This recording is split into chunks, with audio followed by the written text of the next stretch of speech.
So this is Jenna. I broke Jenna.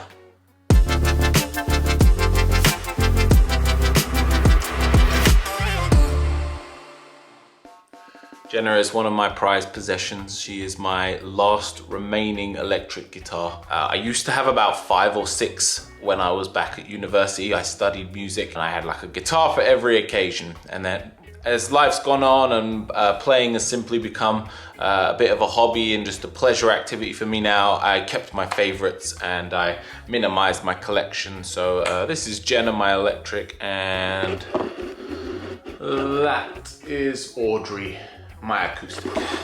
Now, when I say I broke Jenna, I didn't exactly break her, but I messed her up really bad. There's a thing on electric guitars called intonation, and it's effectively these little adjustments down here, and it decides how long the string is. So from the top to the bottom, you can adjust the length of that string, and that affects basically how in tune it's gonna be when you press down on the frets. It's very off.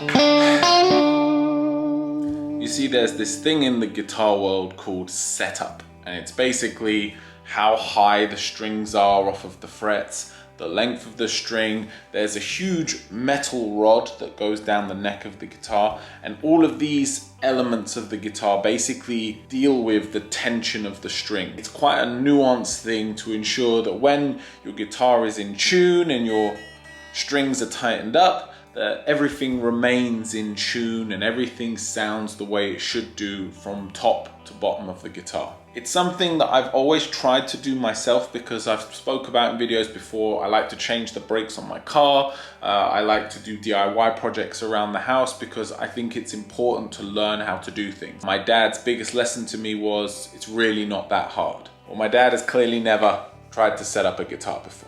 She's gonna go in for a service today. I'm gonna take her to a professional because quite frankly, this is one of those jobs that I clearly cannot do.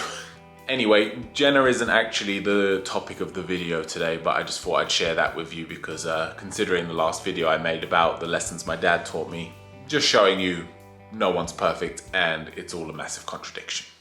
So it's actually Monday today, and Monday is my favorite day of the week. I consider it the day where you just get to restart. You get to just do everything over again. So if things went wrong last week, if you had a bad week, if you had a bad month, if you had a bad year so far, then Monday is just your chance to get back on it and get back to normal. So I really enjoy Mondays, and I wanted to go through one of the most important practices that I do on a Monday to ensure that my day isn't filled with a sense of existential dread. This is something that I deal with all the time, of waking up and the first thing that comes to mind are my problems. And this is the solution I found to make sure that I don't go through my day focused on my problems, and in day I go through my day focused on my happiness and the solutions and working towards what I want to achieve.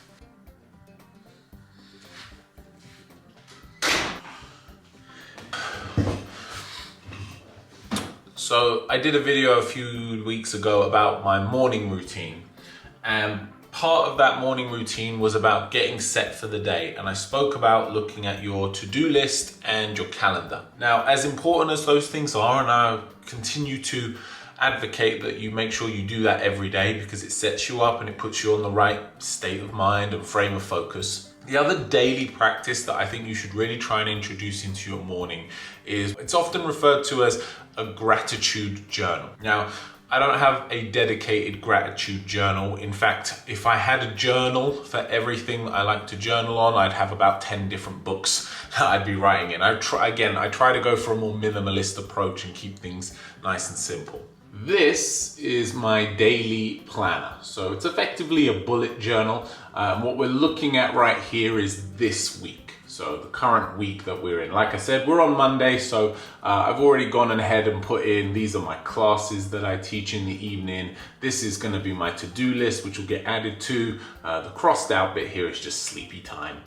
These are important things to remember, etc. Birthdays, wife's days off from work, all of that good stuff. Now, on the bottom of each page, or sorry, the bottom of each column for each day, there's this empty space, and there's two things that I try to do in this space. One of them is habit tracking. I've spoke before about the importance of tracking the things that really matter to you, and I find habit tracking to be useful in this sense, especially when, again, you can view it for the entire week. So I can, at the end of the week, I can look at this and see how many times, let's say I'm trying to track my workouts. I can see how many times I've gone to the gym, or if I'm really trying to pick up my reading, how many times did I sit down and read? So part of this will be here, and for example today, I have already read and I have already meditated. These are two things that I like to track. So I simply just write down at the bottom, autofocus, play ball, play ball, play ball. I'm gonna trust that's autofocused, and if it's not, I'm sorry.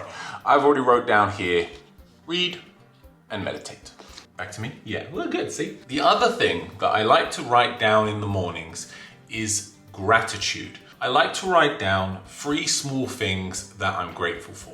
Now, the reason I think that gratitude is important is because it really quickly and very easily pulls you out of what I call victim mentality. Victim mentality is where our natural state becomes that we're always looking at life as being a problem.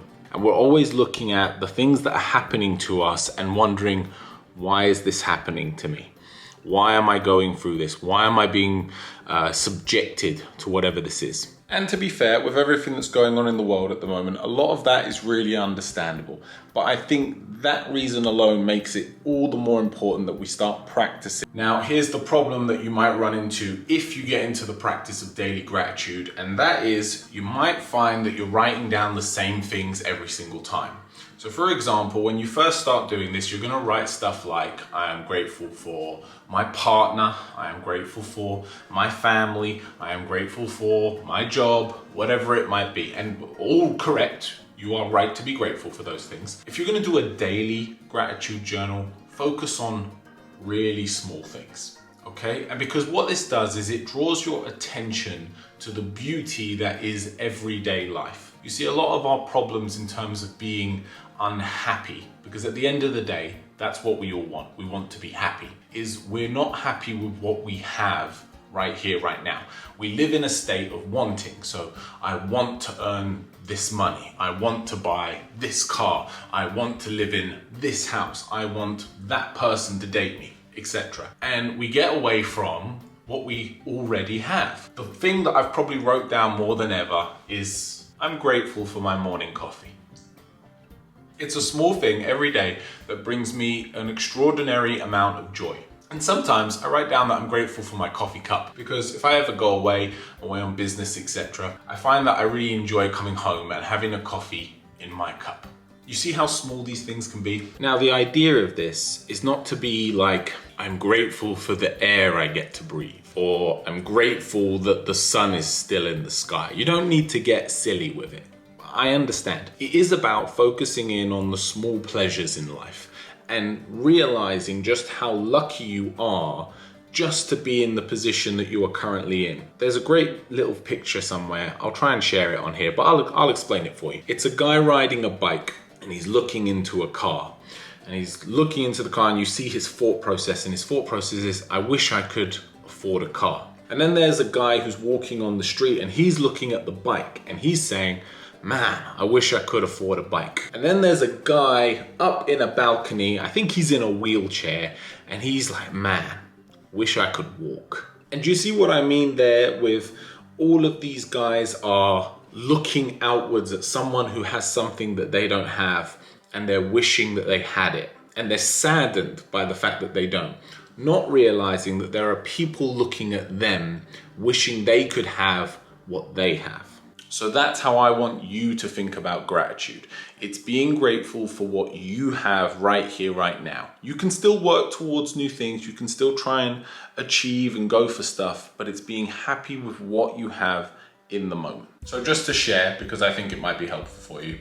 Today, I'm grateful for my friend Chaylee. She's currently traveling in Canada and she sent me a lovely postcard. Postcards don't really happen much these days, so it's quite a nice novel experience to receive one. So Chaylee, if you see this video, I am grateful for you. You are a good friend. Hope to see you soon. Hope you're doing well.